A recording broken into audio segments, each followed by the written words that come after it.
Bismillahirrahmanirrahim. Assalamualaikum warahmatullahi wabarakatuh. Berjumpa lagi dengan saya Sri Murni sebagai instruktur untuk mata kuliah Web Programming 1. Di video pertama saya sudah menjelaskan mengenai konsep dasar HTML. Nah, di video kedua ini seperti yang saya katakan di video sebelumnya, kita akan ngoding HTML ya. Tools yang harus teman-teman siapkan, dan saya asumsikan teman-teman sudah menginstal semuanya, yaitu aplikasi Sublime Text sebagai text editor, kemudian SAM untuk server lokalnya sebagai penghubung ya, atau jembatan antara web yang akan kita buat, kemudian browser yang sebagai tempat untuk menampilkan konten dari website yang kita buat. Di materi ngoding pertama ini ya, kita menampilkan HTML sederhana, yaitu kalimat hello world, karena rasanya tidak sah ketika kita belajar satu bahasa pemrograman kalau belum menampilkan tulisan hello world ini. Nah, dimana nanti hello world ini akan kita berikan warna, yaitu warna biru. Kemudian kita tambahkan tulisan selamat datang di mata kuliah Web Programming 1, di mana tulisan selamat datang ini nanti kita cetak miring atau italic. Oke, hal pertama yang harus teman-teman lakukan adalah membuka text editor Sublime Text-nya. Nah, ini tampilan dari Sublime Text ya. Bentuknya seperti ini. Pertama kita tuliskan saja dulu hello world ya, tulisan hello world biasa tanpa menuliskan struktur HTML-nya. Nah, kalau sudah, silahkan save dengan cara Ctrl S atau klik menu file, kemudian klik save. Di mana menyimpan file ini, yaitu di local C, di folder SAM. Nah, kalau teman-teman sudah menginstal aplikasi SAM, secara otomatis di local C akan ada folder SAM ya. Silahkan masuk ke folder SAM-nya, kemudian masuk ke folder htdocs. Htdocs ini adalah tempat untuk menyimpan file source code yang kita buat nanti ya, sehingga ini bisa dibaca oleh browser. Nah, tulisan pertama kita ya, karena kita ingin membuat kode HTML, maka ekstensinya kita tulis HTML ya, atau di sini teman-teman juga bisa langsung pilih ya, sesuai ekstensinya, yaitu HTML misalnya ya. Nah, sini kita tulis misalnya judul dari filenya atau nama dari filenya adalah hello world, ekstensinya jangan lupa HTML ya. Nah, untuk penamaan file, saran saya jangan gunakan spasi. Ini tidak menyebabkan error, tetapi ketika nanti kita menampilkan pada browsernya akan ada masalah. Browser akan menambahkan karakter untuk menyisipkan spasi di file nama yang kita buat. Jadi sekali lagi, saya sarankan untuk penamaan file jangan ada spasinya ya. Kita tulis hello world ya, .html. Teman-teman, supaya filenya tidak berantakan ya, filenya tidak berantakan, silakan buat folder ya, satu folder namanya wp1. Silakan simpan file hello world-nya di folder wp1 ya, di save. Nah, untuk mengeceknya apakah file kita sudah tersimpan atau belum, silakan teman-teman buka local C, kemudian folder SAM, masuk lagi ke folder htdocs, kemudian folder wp1. Nah, tampilannya seperti ini ya. Jadi ada tampilan icon browser, karena secara default di laptop saya Edge ya, bawaan dari Windows 10, maka tampilannya seperti ini. Nah, untuk melihatnya silahkan teman-teman klik kanan open atau double klik ya. Di sini sudah tampil ya tulisan, tetapi browser tidak menganggap ini halaman HTML karena kita belum menuliskan kode HTML atau struktur HTML di file kita tadi. Nah, ini hanya dianggap plain text atau tulisan biasa ya. Nah, bagaimana supaya browser tahu bahwa tulisan yang kita tampilkan tadi adalah HTML, maka kita harus menuliskan struktur HTML-nya. Ya, silahkan teman-teman tuliskan struktur HTML seperti ini. Kalau mau videonya di stop dulu sambil teman-teman menyalin, silahkan. Saya asumsikan teman-teman sudah selesai mengetikkan struktur HTML-nya. Di sini kalau teman-teman perhatikan ada beberapa struktur dari HTML, dan seperti yang saya katakan bahwa yang namanya kode HTML itu terdiri dari markup atau yang akan kita sebut dengan tag. Tag itu ditandai dengan tanda buka kurung dan tutup kurung siku, ya. Kemudian jika ada tag pembuka, tentunya ada tag penutup. Tag penutup itu tandanya adalah tanda slash atau garis miring. Pada bagian atas sekali ada tag seperti ini, ya. Ini digunakan untuk menjelaskan tipe HTML yang kita gunakan atau versi HTML yang kita gunakan. Ketika kita menuliskan seperti ini, maka browser akan menganggap bahwa versi HTML kita adalah versi yang terbaru, misalnya untuk sekarang adalah versi 5. Kemudian tag HTML ini adalah untuk kerangkanya. Istilahnya kalau kemarin saya contohkan HTML itu seperti sebuah manekin, berarti HTML ini seperti kerangka dari kepala sampai kaki, ya, keseluruhan dari manekin itu. Nah, di dalam struktur HTML atau tag HTML akan ada dua tag penting, yaitu tag head dan tag body.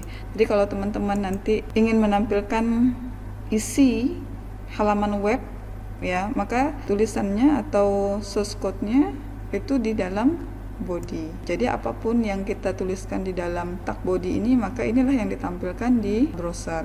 Sedangkan head nanti ini untuk menjelaskan struktur dari web kita, ya, baik itu penamaan web, kemudian icon atau logo dan sebagainya.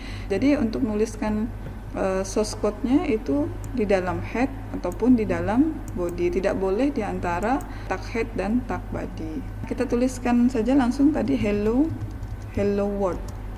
Oke. Kita simpan, Ctrl S, kemudian kita buka kembali. Cukup dengan merefresh, ya.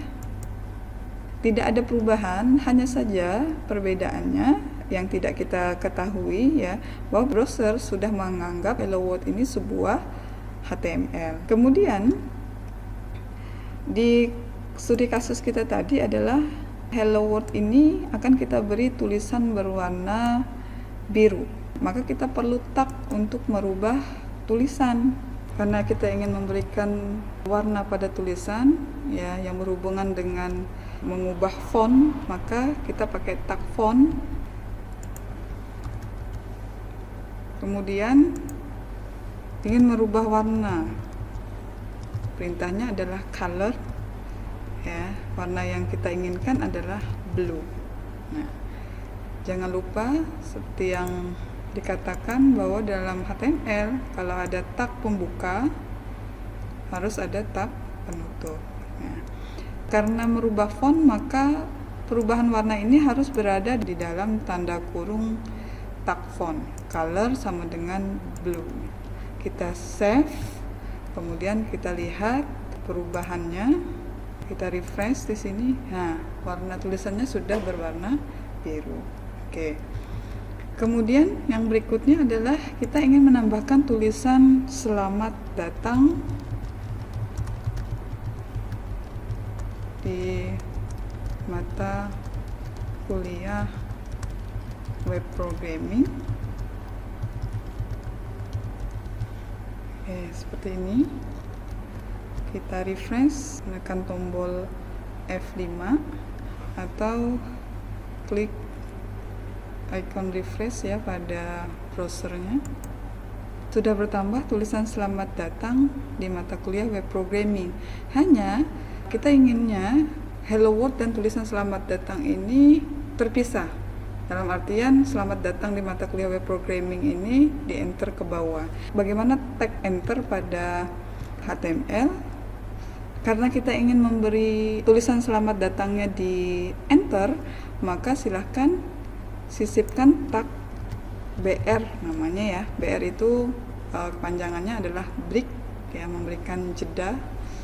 Break boleh disisipkan di sebelah tulisan selamat datang ataupun di akhir tulisan hello world. Dalam artian setelah hello world maka dia akan enter, atau kalau kita sisipkan tag BR-nya di depan selamat datang, maka sebelum tulisan selamat datang ini maka tulisnya di enter dulu baru menampilkan tulisan selamat datang. Kita cek ya.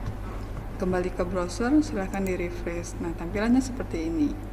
Kemudian di studi kasus kita juga tulisan selamat datang ini bentuknya adalah cetak miring atau italik. Bagaimana cara mencetak miring tulisan selamat datang ini adalah menggunakan tag I ya.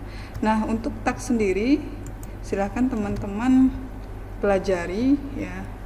Silahkan banyak baca referensi-referensi mengenai tag-tag yang ada di HTML ya. Kalau sudah, silahkan di save. Jangan lupa ya, setiap ada perubahan disimpan, kemudian untuk melihat tampilannya silahkan kembali ke browser, di refresh. Nah, tulisannya jadi berubah cetak miring. Materi selanjutnya adalah bagaimana cara membuat link di dalam HTML, karena nanti ketika kita membuat sebuah website kita akan berpindah menu ya, berpindah posisi dari menu yang satu ke menu yang lain. Kita akan membuat dua file ya. File yang pertama adalah file belajar membuat link, di mana file yang pertama ini akan mengarah ke halaman file kedua. Halaman file kedua berisi pengenalan Edmodo yang tampil setelah kita mengklik halaman pertama. Di sini ada tulisan berwarna biru. Biru garis bawah ini menandakan link. Kembali ke text editor, silahkan pilih menu file, kemudian new file, kemudian jangan lupa disimpan, di save. Kita berikan nama belajar link .html, kemudian tuliskan format atau struktur HTML-nya. Sambil mengetik silahkan pause video ini. Saya asumsikan teman-teman sudah selesai mengetik struktur HTML-nya beserta tulisan pada file pertama. Di sini kita akan menyisipkan link pada tulisan link.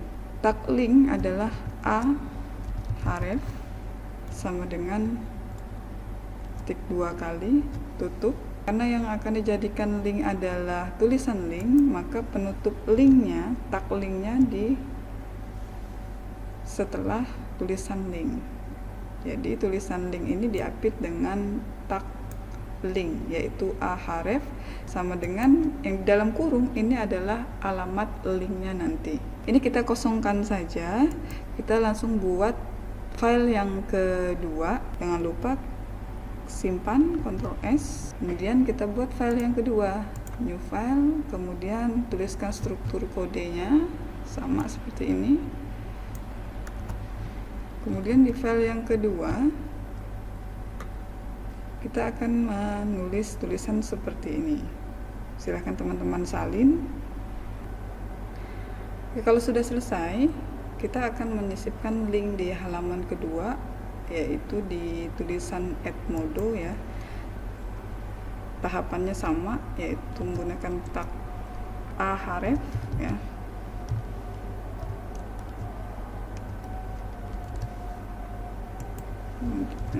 Untuk linknya, kemudian masukkan link ke website Edmodo nya di sini. Nah, seperti ini ya. Masukkan linknya, simpan. Nah, kita simpankan satu folder dengan file yang pertama, yaitu belajar link.html. Yang kedua kita buat nama filenya adalah edmodo.html.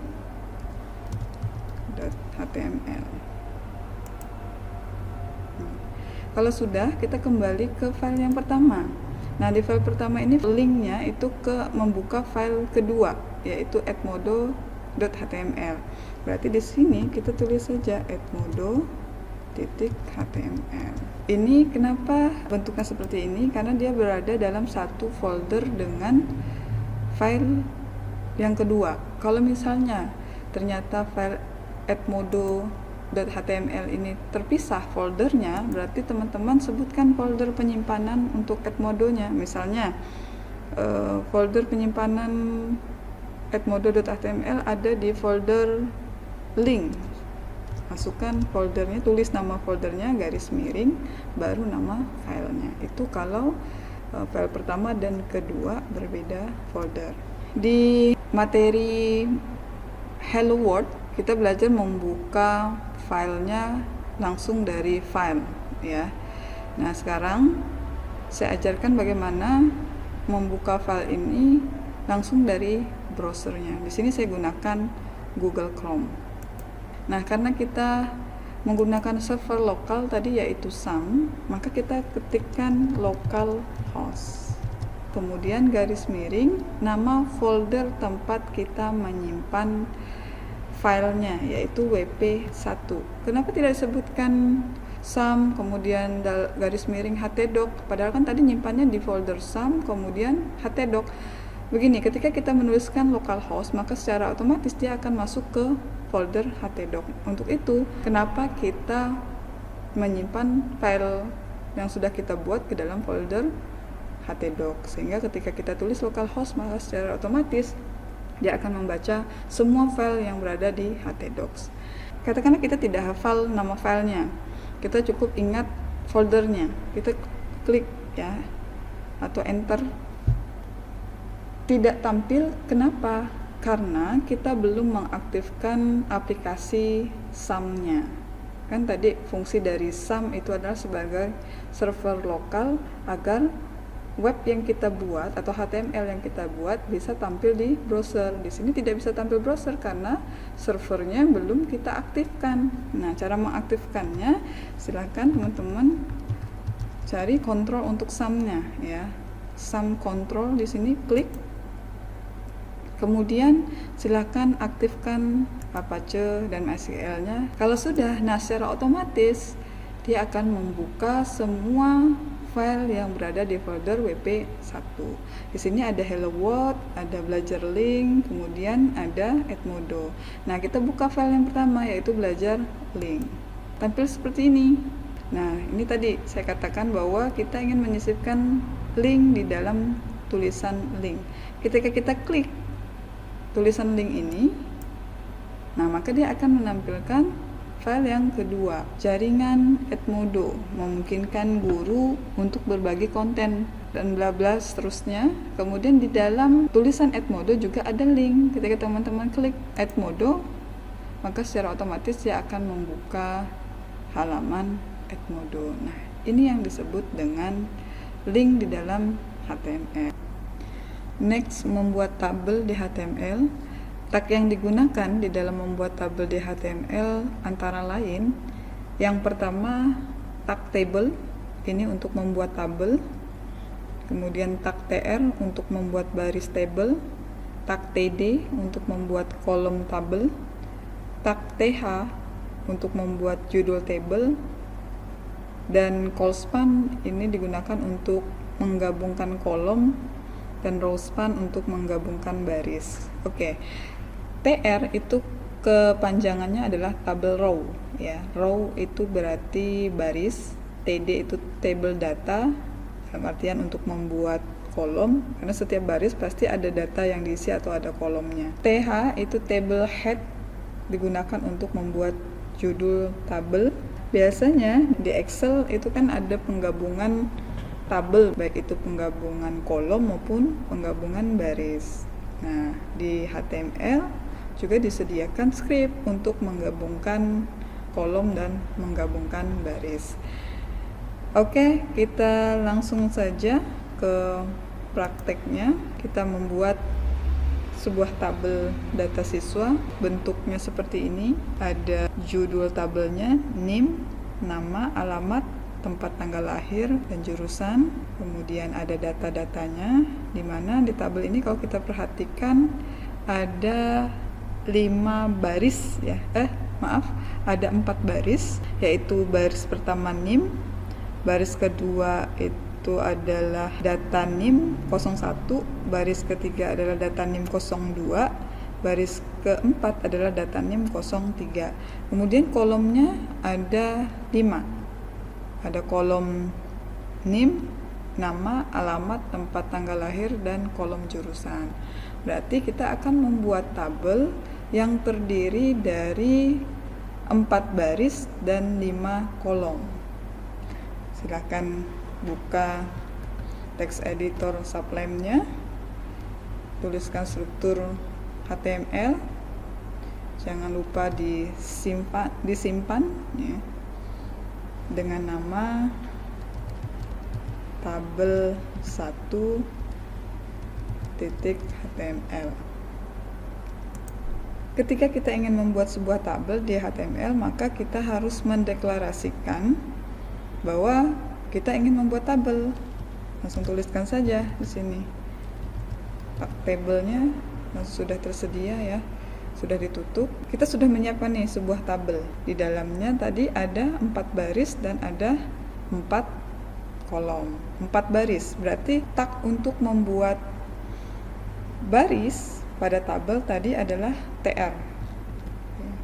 Berarti karena ada 4 baris yang akan kita buat, maka TR-nya ada 4. TR langsung ditutup ya. Ini TR pertama, yang kedua buat 4 perintah TR, dalam artian buat 4 baris. Berarti TR-nya ada 4. Kemudian kalau di dalam tabel ketika ada baris ya, setiap baris itu kan pasti ada kolom ya.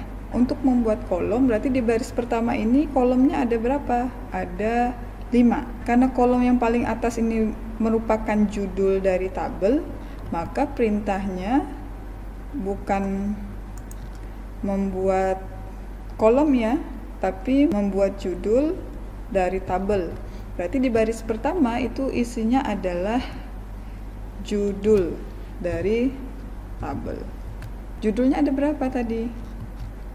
Ada 5 ya, NIM, nama, alamat, tempat tanggal lahir, dan jurusan. Berarti TH-nya juga ada 5. 5 judul. Menulis judul atau tulisan judulnya seperti NIM, nama, alamat, tempat tanggal lahir, dan jurusan itu diantara tag pembuka dan tag penutup. Yang pertama adalah NIM, kemudian judul yang kedua adalah nama,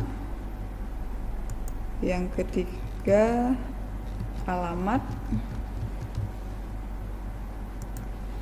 tempat tanggal lahir,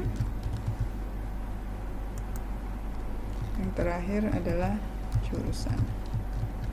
Ya, judul dari tabelnya sudah selesai. Kemudian kita masuk ke baris yang kedua. Di baris kedua ini sama, datanya ada 5 atau kolomnya ada 5. Karena ini sudah isi, bukan lagi judul dari tabel. Nah, perintah untuk membuat kolom table atau data pada tabel adalah TD. Nah, berarti cari baris yang kedua. Kolomnya ada 5 juga. Nah, berarti TD-nya ada 5.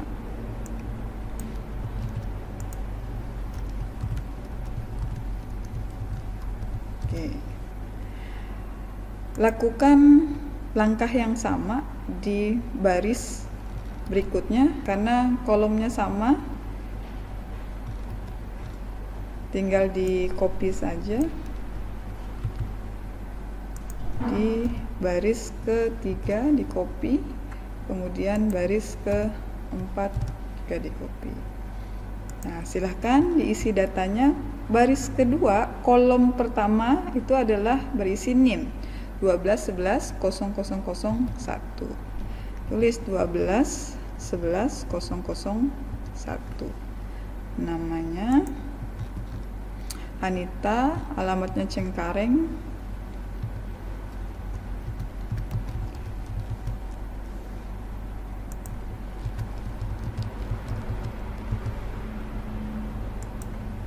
Kolom keempatnya adalah Jakarta, 20 Agustus tahun 1990, jurusannya Teknik Informatika. Jakarta, 20 Agustus 1990, jurusan Teknik Informatika. Ya, lakukan pengisian yang sama pada baris berikutnya dan kolom berikutnya. Ini cara membuat tabel di dalam HTML. Silakan teman-teman lanjutkan. Jika sudah selesai mengetik semuanya, silakan teman-teman jangan lupa simpan, kemudian buka kembali browsernya dengan mengetikkan localhost, kemudian di folder wp1. Kalau teman-teman ingat nama filenya, langsung saja garis miring tabel.html. Oke, salah. Karena salah, soalnya kita kembalikan ya ke folder wp1. Namanya adalah table 1. Begitu ya teman-teman ya. Kalau seandainya ingat, langsung saja diketik nama filenya. Kalau ternyata salah, sebutkan saja folder, ya folder penyimpanannya. Oke, klik table 1. Nah, ini tampil sudah tabelnya, tapi tidak ada garis pada tabelnya. Cara memberikan garis pada tabel bagaimana? Kembali ke editornya. Nah, di sini di tag table masukkan saja di dalamnya border 1, 2, 3 itu merupakan ketebalan ya. Jadi semakin besar angkanya maka semakin tebal. Oke, simpan. Nah, seperti ini ya. Oke, kalau mau tebal misalnya 5, kita ganti refresh. Nah, itu untuk mengatur ketebalan dari border atau garis tabelnya. Angkanya semakin besar ya, maka semakin tebal. Nah, saya ingin memberikan warna pada background ya, atau warna latar dari tabelnya, maka saya gunakan script bg color. Saya mau ganti warna merah. Nah, silakan di refresh. Oke, tampilannya seperti ini. Yaitu untuk merubah warna latar dari tabelnya. Kemudian tadi ada script atau perintah untuk menggabungkan kolom dan baris pada tabel. Kita contohkan salah satu ya. Misalnya kita ingin menggabungkan kolom terakhir ya. Kolom terakhir yaitu kolom pertama dan kolom kedua. Nah, kolom pertama, karena menggabungkan kolom maka kita gunakan call span. Berapa kolom yang kita gabungkan? Misalnya kita menggabungkan 2 kolom ya. Nah, otomatis karena 2 kolom yang digabungkan, kolomnya yang tadinya 5 jadi berkurang 4 ya. Berkurang 4, maka ini dihilangkan yang kedua misalnya. Oke, kita lihat. Nah, ini contohnya. Lihat di baris terakhir dan lihat hasil dari penggabungan kolomnya. Dia akan menggabung kolom name dan kolom nama menjadi 1 kolom. Kalau mau menggabungkan 3 kolom ya, karena menggabungkan 3 kolom maka kolom yang tersisa hanya ada 3. Tadi kan awalnya kolomnya ada 5 ya, karena kita gabungkan 3 jadi 1 berarti berkurang 2 kolom. Kolomnya jadi 3 ya, kolomnya jadi 3. Oke, kita lihat hasilnya. Nah, ini yang digabungkannya kolomnya adalah name, nama, dan alamat. Nah, ini call span. Ya, itu tadi materi tentang pembuatan tabel di dalam HTML. Cukup sampai di sini materi di pertemuan kedua. Next, materi pertemuan ketiga kita akan membahas mengenai bahasa pemrograman PHP. Akhir kata, Assalamualaikum warahmatullahi wabarakatuh.